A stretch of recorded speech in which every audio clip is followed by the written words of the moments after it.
বন্ধুরা, মনে পড়ে সেই সিংহ আর বাঘের শক্তি এবং বুদ্ধিমত্তায় কিভাবে বন শাসন করছিল। আজকে জানাবো তার পরবর্তী অধ্যায়। সিংহ আর বাঘ একসাথে বন শাসন করতে লাগলো।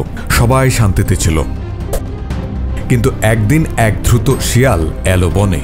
সে বলল, দুই রাজা মানে দ্বৈত শাসন, আর তাতে দুর্বলতা।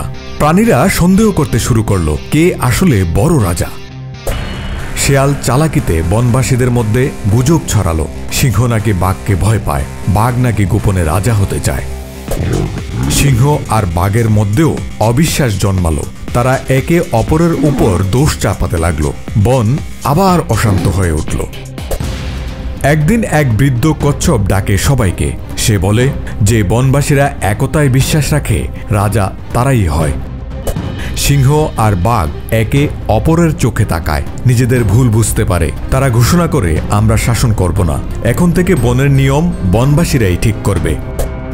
প্রাণীরা খুশি হয়ে কচ্ছপকে বনের নতুন জ্ঞানী নেতা মানে।